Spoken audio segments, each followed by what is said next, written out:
네, 리포트 비하인드 시작하겠습니다. 앞서 말씀드린 것처럼 오늘은 에너지 3법 최대 수혜주 다룰 예정인데요. SK증권 남인식 연구원 자리에 계십니다. 어서 오십시오. 네, 반갑습니다. 오랜만에 뵙습니다. 네. 근래 이제 에너지 쪽에서 에너지 3법 통과가 큰 이슈이지 않습니까? 그를 중심으로 레포트를 최대 수혜주 LS 마린 솔루션이라고 내셨더라고요. 그 특별한 이유가 있을까요? 네, 일단 에너지 3법에 대해서 개략적으로 한번 설명을 드리는 게 좋을 것 같은데요. 이 에너지 3법이라는 거는 전력망 특별법, 해상풍력 특별법, 방패장 특별법 이 세 가지를 총합을 해가지고 에너지 3법이라고 합니다. 이제 각각 법안들이 짧게는 한 4년, 길게는 10년 정도 국회에서 계류가 되다가 최근에 국회를 완전히 다 통과를 했다. 이렇게 보시면 될 것 같고요. 그래서 전력망 특별법이라는 거는 기존의 한전에서 송배전망을 건설을 했는데 한전이 하다 보니까 속도가 안 났습니다. 이거를 정부한테 정부 주도로 사업을 시행을 하겠다라는 게 전력망 특별법이고요. 해상풍력 특별법도 비슷합니다. 그래서 기존에는 개별 사업자들이 해상풍력 입지 개발을 했는데 그것도 이제 너무 사업자들이 난립을 하다 보니까 정부가 주도로 입지를 개발을 하겠다. 그래서 해상풍력과 전력망이 앞으로 한국에서 많이 건설이 되겠구나라고 생각을 할 수 있을 것 같아요.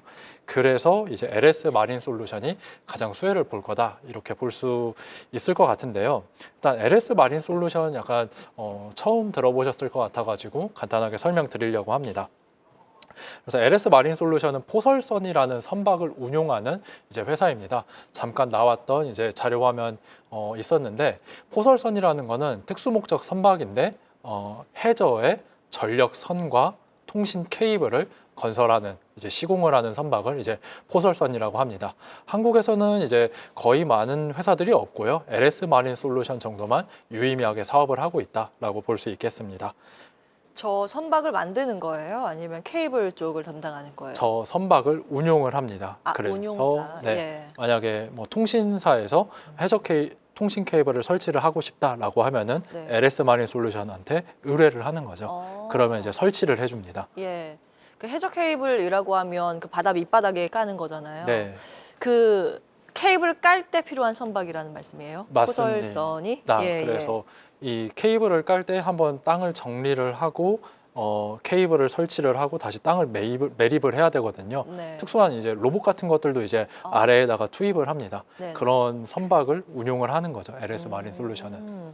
그 특히 레포트 보면 포설선 리스트를 쫙 정리를 하셨더라고요. 네. 체크 포인트 정리해 주세요. 그래서 결국에는 LS 마린 솔루션이 포설 선박을 많이 가지고 있고 많이 운용할수록 이제 매출액이 올라간다라고 볼 수 있을 것 같은데요. 네. 현재 총 3대의 포설선을 보유하고 있습니다.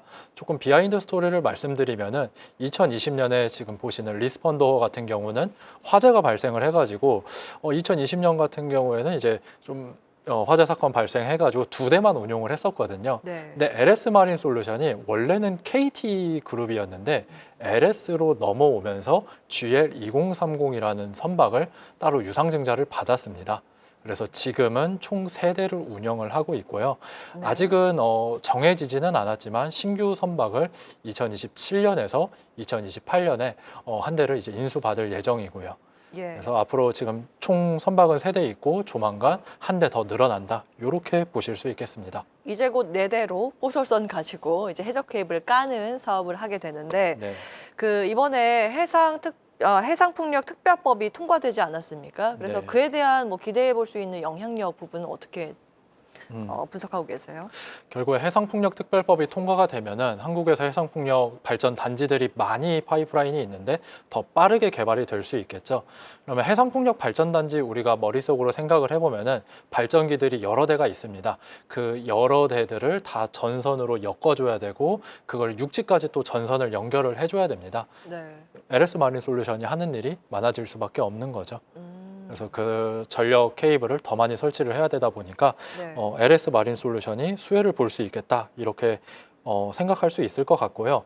참고로 작년에 LS 마린 솔루션이 수행한 프로젝트가 전남 해상풍력입니다. 이게 96메가와트인데 올해 예상되는 프로젝트들이 규모가 훨씬 더 커요. 그래서 지금 아직 수주는 안 받았지만 수주가 들어올 거로 보이는 것들이 안마 해상풍력 532메가와트이고 태안 해상풍력 하반기 때 500메가와트 이렇게 들어올 예정입니다. 예, 그 해상풍력 특별법이라서 사실 첫 번째로 해상풍력 관련 기업의 수혜가 있을까라는 고민을 했었는데 네. 그 볼만한 포인트가 있어요, 이쪽도? 그래서 예. 일단 해상풍력특별법이 통과가 되면은 종목으로 말씀드리면은 네. SK 이터닉스라던가 대명에너지 이런 개발 업체들, 디벨로퍼 업체들이 일단 좋아질 수 있을 것 같아요. 이들이 하는 일이 토지를 구획을 하고 이 발전 사업 풍력 발전 단지가 사업성이 있는지 아닌지 평가를 하고 발전 사업을 이제 시행을 하는 회사입니다. 근데 이제 특별법이 이제 해상풍력 특별법이 통과가 되면은 인허가가 더 빨라지다 보니까 기존 파이프라인이 훨씬 더 매출액으로 더 빨리 들어올 수 있겠다 이렇게 생각을 할 수 있을 것 같아요. 그런데 이제 주식을 볼 때는 이제 하나만 보면 안 되잖아요. 여러 가지를 다 봐야 되는데 예. 풍력 섹터 전체적으로 봤을 때는 아직은 사실은 다운 사이클이라고 생각을 하고 있습니다. 예. 지금 금리가 한번 2022년에 올라가면서 해상풍력 프로젝트들이 많이 취소가 됐거든요. 네, 금리 지금 자금 조달 때문에. 지금 자금 조달 문제가 있다 보니까 사실은 풍력 섹터 전체가 좀 다운 사이클이어서 뭐 SK 이터닉스 대명에너지 그래서 사자라는 거는 아니고요. 지금 이렇게 한번 스터디를 해놓고 SK 이터닉스 대명에너지 갑자기 매출액이나 영업이익이 올라가면은 이게 충분한 추세 또는 방향성을 가질 수 있겠다 생각을 할 수가 있겠죠. 그러니까 풍력 쪽은 업황 회복 사인이 확실히 나와줘야 그때 보자는 말씀이시고 네, 결국엔 맞습니다. 전력에 더 주목을 하시는 것 같은데 특히 레포트 내용에 전력망 특별법이 통과되면서 HVDC에 주목하자 이렇게 기술을 하셨더라고요. 근데 이게 뭔지 설명 부탁드리겠습니다. HVDC 처음 들어보셨을 것 같은데요. 고압 직류 송전이라고 합니다. 그래서 하이 볼티지, 다이렉트 커런트 이렇게 말씀드릴 수 있을 것 같은데요. 우리가 사용하는 전기 같은 경우에는 대부분 교류입니다. 그래서 교류가 아니라 직류 송전이라는 게 이제 HVDC의 특징인데 직류로 하면은 장점이 장거리 송전 과정에서 전류 손실이 줄어들게 됩니다. 대신에 단점은 초기 투자비가 높다 보니까 그동안 한국 같은 경우에는 좀 제한적으로 사용이 됐어요. 예를 들면은 제주도와 육지를 연결하는 전력 케이블 정도만 HVDC로 사용을 했는데 이번 전력망 특별법이 통과가 되면서 HVDC가 더 많이 설치될 수 있겠다라고 내다볼 수 있을 것 같습니다. 네. 그래서 이 HVDC라는 게 이제 해저 케이블로 설치를 많이 하다 보니까 역시 마찬가지로 LS 마린 솔루션이 좋을 수가 있겠죠. 자, 그렇다면 HVDC 관련해서 이제 LS 마린 솔루션 계속 이 토픽으로 말씀 주셨는데 그 외에도 볼만한 다른 기업들이 있는지도 궁금해집니다. 네, 그래서 HVDC 관련해서는 LS 그룹을 주목을 해주시면 좋을 것 같아요. 한국의 전력기기 회사들이 굉장히 많은데 HVDC 관련해서 국산화도 많이 해놓고 기술 개발을 많이 한 그룹이 LS 그룹으로 보시면 될 것 같습니다. 그래서 HVDC라는 게 이제 송배정망 시스템인데 필요한 게 일단 전력 케이블이 필요할 거고요. 그리고 교류를 직류로 바꾸는 변환소가 필요합니다. 그리고 해저 케이블을 설치를 하는 또 포설선이 필요하겠죠. 이 모든 밸류 체인을 수직 계열화한 데가 LS 그룹으로 보시면 될 것 같아요. 그래서 HVDC 케이블이 생산할 때 굉장히 까다롭습니다. 전력선 두께가 굉장히 두껍다 보니까요. 예. 이 전력 케이블을 생산하는 곳이 이제 LS 전선이고 그리고 변환소 관련해서 전력기기 국산화를 많이 한 회사가 LS 일렉트릭 그리고 설치까지 할 수 있는 회사가 LS 마린 솔루션 다 LS 계열 쪽이라고 보시면 될 것 같아요. 예. 그래서 국내에서 HVDC 프로젝트가 많아지면은 사실 LS 그룹 말고는 특별히 할 만한 회사가 많이 없습니다. 다만 한 가지는 그 LS 그룹 관련해서 요즘 네. 뭐 어떤 질문 할지 네, 알고 아시죠? 있습니다. 중복 상장 논란 등이 네. 좀 있지 않습니까? 그 노이즈는 어떻게 봐야 될까요? 사실 이제 투자하는 입장에서는 굉장히 불편한 이슈죠.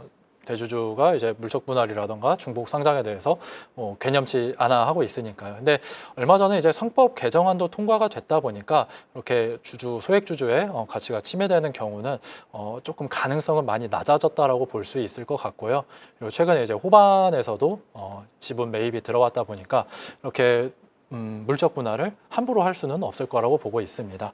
그래서 지금은 좀 사업 가치만 보고서도 주식 투자를 이제 들어가도 괜찮을 것 같아요. 예, LS 마린 솔루션과 관련해서 매수 의견, 목표가 관련 인사이트 변함 없으신 거죠? 네, 맞습니다. 그전이랑 이제 동일하고요. 사실 네. 추정치도 크게 바꾸지는 않았습니다. 예, 목표가 얼마로 잡고 계시죠? 지금 25,000원 이렇게 알고 있는데요. 아마 지금 현재 주가 대비해가지고 한 40에서 50% 정도 업사이드 있다. 이렇게 이제 볼 수 있겠습니다. 오, 상승 룸을 크게 잡고 계십니다. 네. 기억을 해보도록 하겠습니다. 25,000원 일단 TP 유지 의견. LS 마린 솔루션까지 확인해 봤습니다. SK증권 남인식 연구원과 함께했습니다. 오늘 말씀 고맙습니다. 네. 계속해서 다양한 경제 이슈를 알고 싶다면 구독과 좋아요, 알림 설정 부탁드립니다. AI 캐스터 권미정이었습니다.